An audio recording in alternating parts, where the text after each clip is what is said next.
ओम शांति। आज 11 तारीख की मुरली। आज बाबा कहते हैं मीठे बच्चे, पहले अपने ऊपर रहम करो, फिर आपका फर्ज है अपने परिवार को स्वर्ग में चलने का सही रास्ता बताना, इसलिए उन्हें भी लायक बनाने का पुरुषार्थ करो। आज प्रश्न पूछ रहे हैं, बाबा तुम किस रेस के आधार से शिवालय के मालिक बन जाएंगे? किस रेस के आधार से? मतलब कंपटीशन नहीं कह सकते, कैसे हमको आगे बढ़ना है। तो ये जो लगन है वो बाबा पूछ रहे हैं कि कौन सा ऐसा रेस है जिसके आधार से शिवालय के मालिक बन जाएंगे। उत्तर है फॉलो फादर बाबा, ब्रह्मा बाबा को फॉलो करना, उनके हर कदम पर कदम रखकर आगे बढ़ना।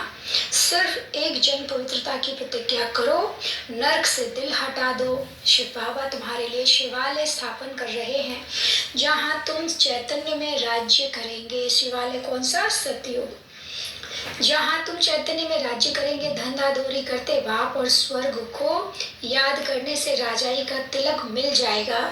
सब कुछ करते भी बाबा की याद में रहेंगे तो राजाई का तिलक मिलेगा, अर्थात शिवालय के मालिक बन जाएंगे। गीत बजाए है तुम ही हो माता पिता तुम ही हो। ओम शांति। बाबा क्या कहते, कुछ ना कुछ कहना पड़ता है। ओम शांति या शिवाय नमः, परमात्माय नमः कहते हैं ना। ओम शांति हम कहते हैं, यह है अपना और बाप का परिचय देना। ओम शांति मतलब मैं आत्मा शांत स्वरूप हूँ। तो किसके संतान हूँ? शांति के सागर की संतान हूँ, तो इसलिए मैं भी शांत मास्टर शांति का सागर हूँ। तो बाबा का भी परिचय मिला और हमारा भी परिचय हो गया। वह महिमा भक्त लोग कहते हैं, तुमेव माता अस्य पिता तुमेव। ये महिमा कौन कहते? भक्त। तुम माता पिता हम बालक तेरे। तो तुम तो बच्चे हो जिसकी महिमा भक्त लोग भक्ति मार्ग में करते हैं। आज वह बाप आपके सम्मुख बैठा हुआ है। हम सबकी भी महिमा क्यों करते हैं? क्योंकि हमने भगवान को इन आँखों से पहचाना और उनके श्रीमत पर चलकर पूजनीय बन गए, इसलिए भक्त हमारी महिमा करते हैं, भक्ति भी करते हैं। आज वह बाप आपके सम्मुख बैठा हुआ है, जरूर सम्मुख था, अब फिर सम्मुख बैठे हुए हैं। यह बातें अभी तुम बच्चे ही जानते हो, भक्त नहीं जानते हैं। तुम बच्चे जानते हो एक ही बाप है जिसकी महिमा हो रही है। वह बाप तुम बच्चों को कितना सुख दे रहे हैं जो तुम फिर 21 जन्मों के लिए कभी दुख नहीं तुम्हें होने वाला है।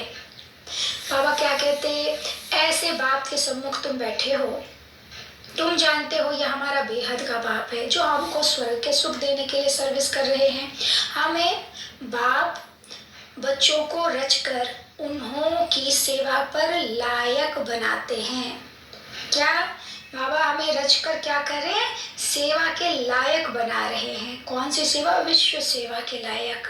बाप जैसे कि बच्चों का गुलाम बन जाता, बाबा की सेवा के लायक हम हो गए। भगवान अगर हमारा क्या बन गया? सेवा कर रहा है, सेवाधारी बन गया, तो हम जैसे बाबा के साथ बाबा हमारा गुलाम बन जाता है। लौकिक बाप भी बच्चों की पालना करने में कितनी मेहनत करते हैं, रात दिन यह चिंतन रहता है कि बच्चों की सेवा कर बच्चों को लायक बनाएं। वो है हद की रचना के गुलाम। शिव बाबा है पूरे विश्व की आत्मा के का पिता, तो सबकी सदगति का उसको ख्याल है।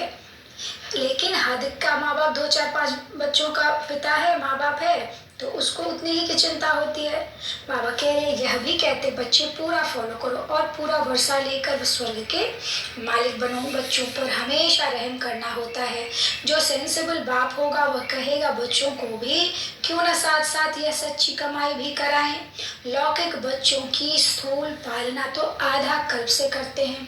बच्चों की पालना कर बड़ा बनाया, लायक बनाया, बच्चों के लिए विल किया, बस शरीर छोड़ा, जाकर दूसरा जन्म लेंगे। लौकिक पिता शरीर का पिता। बाबा कहते वह हुआ हद का बाप, यह है बेहद का बाप। वह हद का ब्रह्मा है, रचना रच फिर उनका गुलाम बनते हैं। बहुत मेहनत करनी पड़ती है, कहाँ बच्चे कुसंग में खराब ना हो जाएं, नाम बदनाम ना कर दें, परंतु वह हो गया अल्पकाल का सुख। उन्हें यह पता नहीं बच्चा सपूत निकलेगा या कपूत। कई ऐसे कपूत निकलते हैं जो एकदम खाना खराब कर देते हैं। बाप की मिल्कियत को एकदम उड़ाकर चट कर देते हैं, इसलिए बड़ी संभाल करनी पड़ती है।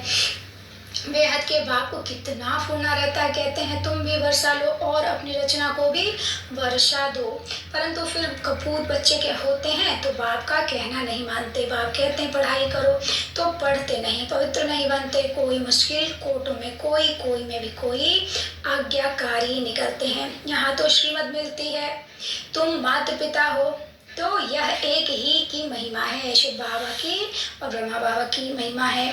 परंतु मनुष्य न जानने के कारण श्री कृष्ण के आगे, लक्ष्मी नारायण के आगे कहेंगे तो माता पिता, सबको माता पिता कहने लग जाते हैं। यह भी क्या है? अंधश्रद्धा है। अब लक्ष्मी नारायण प्रारब्ध भोगते हैं, उनको अपने बच्चे हैं, हम उनको कैसे कहते हैं तो माता पिता।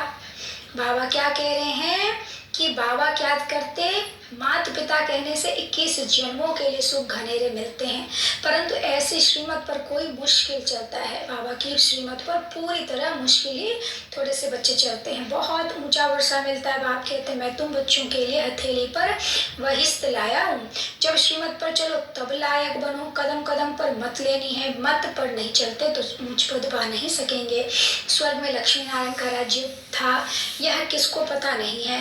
आगे हम भी कहते थे फलाना स्वर्गवासी हुआ अथवा सन्यासी, कोई मरेंगे तो कहेंगे ज्योति ज्योत में समाया, परंतु जाता कोई नहीं है। जीवन मुक्ति और मुक्तिदाता एक ही बाप है, वह न आए तब तक कोई जा न सके। वह है निराकारी दुनिया, निराकारी बाप और निराकारी आत्माएं वहाँ रहती है, जिसको परम धाम भी कहा जाता है। साइंस घमंडी समझते हैं, यहाँ ही जन्मते और मरते हैं जैसे मच्छर। सृष्टि के चक्र का किसी को भी पता ही नहीं, सर्वव्यापी के ज्ञान से कोई कुछ भी समझ न सके।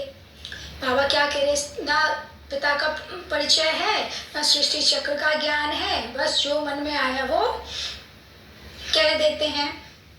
कहते हैं बच्चे अब वापस चलो, मैं कल्प पहले मुआफिक सबको ले जाने आया हूँ, तुम्हारी आत्मा में बहुत खाद पड़ी है, सबकी आत्मा तथा शरीर आयरन एजेड हो गई है, इतना मैल चढ़ गया, इतना विकारों का बोझ चढ़ गया कि बाबा के आने से ही वो साफ हो सकता, क्योंकि पवित्रता का सागर आएगा तो अपनी पवित्र किरणों से आत्मा को शुद्ध पवित्र करेगा ना। तो आयरन एजेड से कहाँ ले जाएगा? गोल्डन एजेड सतयुग में, कलयुग से सतयुग, उनको फिर से सतो प्रधान बनना है। तुम बच्चों की आत्मा सतो प्रधान थी, तब तो गोल्डन एज में गए।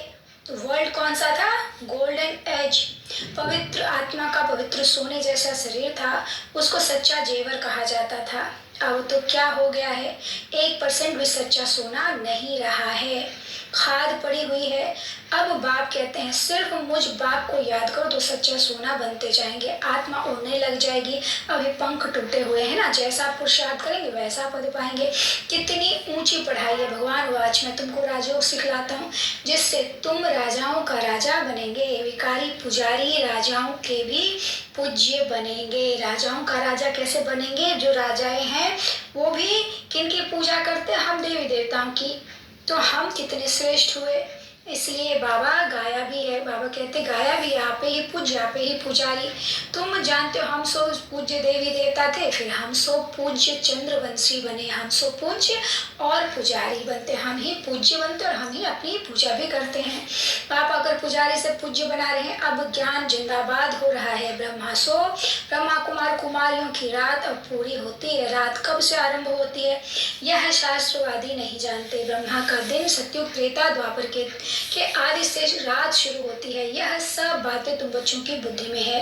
अब 84 जन्म पूरे कर हम फिर से राज्य भाग्य भोगेंगे। सत्युग में यह ज्ञान नहीं रहेगा, वहाँ है प्रारब्ध, वहाँ भी तुम अपने बाप से वर्षा लेते हो, परंतु वह इस समय की प्रारब्ध है, 21 जन्म चलती है। इस समय हम जो पुरुषार्थ करते हैं उसका 21 जन्म हमको फल मिलेगा। भारत पर ही सारा खेल है। सतयुग में जो देवी देवताओं का राज्य था वह अभी आसुरी बना है, प्रजा का प्रजा पर राज्य है। आप कहते हैं बच्चे hear no evil see no evil, अंदर का एक चित्र दिखाते हैं ना। इस समय मनुष्य बंदर मिसल बन पड़े। हम क्यों बंदर जैसे दिखाते हैं? क्योंकि हमारे अकल सकल सब कुछ बंदरों जैसे हो गए हैं, इसलिए बंदर की शकल दिखाते। बात इस समय की है, इसको कहा जाता है रौरव नरक। बिच्छू टिंडल मिसल एक दो को काटते रहते हैं। बच्चे बाप का भी खून कर देते हैं। माया ने सबको डर्टी बना दिया है, बहुत गंदा बना दिया माया ने। भारत हेवन था, अब हेल है। 84 जन्म भारतवासियों के ही हैं। बाप कहते हैं मैं कितनी समझानी देता हूँ। कहते हैं I am most obedient father, father servant, teacher servant, Guru servant. बाबा ने कितनी बड़ी बात कही। मैं क्या हूँ? बहुत आज्ञाकारी बाप भी हूँ, फिर फादर सर्वेंट भी, सेवाधारी भी हूँ, टीचर बनकर भी सेवा कर रहा हूँ और गुरु बनकर भी सदगति कराने की सेवा कर रहा हूँ। अब मैं आया हूँ। पंडित लोग भी यात्रा के सर्वेंट होते हैं, रास्ता बताने वाले। अब मैं तुम बच्चों को स्वर्ग ले जाने आया हूँ। बाबा कहाँ ले जाने आया है? स्वर्ग ले जाने आया है। तो स्वर्ग में क्या मिलेगा? स्वर्ग में क्या मिलता? बाबा क्या कहते? तो बाबा क्या कहते हैं? यहाँ मैं आया हूँ स्वर्ग ले चलने, गाइड बनकर, लिबरेटर बनकर। तो बाबा कहते हैं, बाप कितना समझाते हैं। कोई तो झट निश्चय करते हैं कि बाप से वर्षा लेना है, इन जैसा स्वीट फादर मिल नहीं सकता। स्वर्ग की स्थापना करने वाला बाप है। जब बाप मिले तभी तो हम स्वर्ग के मालिक बने। ऐसे बाप को झट अपना बनाना चाहिए। कितनी बड़ी बात कह रहे हैं। मुझे तो बच्चे चाहिए जो कल्प पहले बने थे, वो ही आकर सपूत या कपूत बनेंगे। कल्प पहले वाले जो जैसा करके गए हैं वैसा ही रिपीट हो रहा है। बाबा कह रहे 8 ही स्कॉलरशिप मिलते हैं, 8 को ही।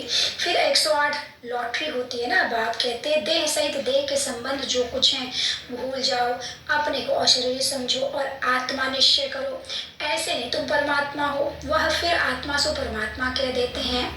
दुनिया कुछ भी कह देती है, उन्हें पता ही नहीं है। तुम ब्राह्मणों की ही ज्ञान का तीसरा नेत्र मिला है। हम ब्राह्मणों को बाबा ने अभी तीसरा नेत्र दिया है, दिव्य दृष्टि दी है, जिससे तुम सबके ऑक्यूपेशन को जानते हो। हमें पता है लक्ष्मी नारायण क्या करते, कैसे आए, पूज्य बने, और शिव बाबा कब आए, कब उन्होंने क्या आकर किया, ये सारी बातें बाबा हमें बताते हैं। सचखंड और झूठखंड की हालत को भी तुम बच्चे जानते हो नंबरवार पुरुषार्थ अनुसार। सूर्यवंशी राज्य किया था कब? कल्प पहले तुमने वर्षा लिया था, सूर्यवंशी राज्य किया था, फिर चंद्रवंशी में गए, कलाएं कमती होती जाती हैं, फिर वैश्य शूद्र बने। अब स्मृति आई है कि नाटक पूरा हुआ, मामेकम याद करो तो विक्रम विनाश होगा। मन ही मन बाबा की याद में रहेंगे तो विक्रम विनाश हो जाएगा। फिर श्रीमत पर चल सकेंगे। देह अभिमान आया तो लगी चोट, देह का भान आया, मैं फलाना, मैं फलानी, मैं शरीर, ये वो, तो बस गिर जाएंगे, माया में फंस जाएंगे। फिर बृहस्पति की दशा बदल कर राहु का ग्रहण बैठ जाता है। फारगति दी तो रौरव नर्कवासी बन जाता है। अगर बाबा को छोड़ कर गए तो बाबा फिर कहीं नहीं बचा सकेगा माया से। तो बाप कहते हैं ऊंच पद पाना है तो रेस करो। अभी ऊंच पद पाएंगे तब कल्प पहले पाते रहेंगे, कल्प बात पाते रहेंगे। फॉलो मदर फादर, ब्रह्मा बाबा मम्मा को फॉलो करना है। जो कुछ है सब तुम बच्चों के लिए है। राजा भी तुम बनेंगे। बाबा कुछ नहीं भोगेगा, बाबा को यहाँ पे कुछ भी नहीं चाहिए, सब बाबा हमको करके देकर चला जाएगा। जो बाबा कहेगा सो करूँगा। हाँ, शिव बाबा का हाथ पूरा पकड़ूंगा, ऐसा निश्चय करना है। शिव बाबा कहते बच्चों की संभाल करो। जो बच्चे उनसे 2 मुट्ठी शिव बाबा की सर्विस में लगा दो। बाबा कहते सब कुछ करो, बच्चों की संभाल करो, लेकिन उनसे जो बचता है उसमें 2 मुट्ठी शिव बाबा की सर्विस में लगा दो। फिर उनका एवजा तुमको इतना मिलेगा जितना साहूकार का लाख देने से बनेगा। गरीबों के लिए कह रहे बाबा, प्रत्यक्ष फल मिल जाता है, करो और तुरंत फल मिलता है। अच्छा, माता पिता बाप दादा का मीठे मीठे शिकिल अदे बच्चों प्रति याद प्यार और गुड मॉर्निंग। रूहानी बाप के रूहानी बच्चों को नमस्ते। हम रूहानी बच्चों की रूहानी बाप दादा को नमस्ते बाबा, नमस्ते। शुक्रिया बाबा, शुक्रिया। धारणा के लिए मुख्य सार है, पहला, देह तथा देह के सर्व संबंध भूल और शरीर आत्मा बनने का अभ्यास करना है। बाप से श्रीमत लेकर कदम कदम उस पर चलना है।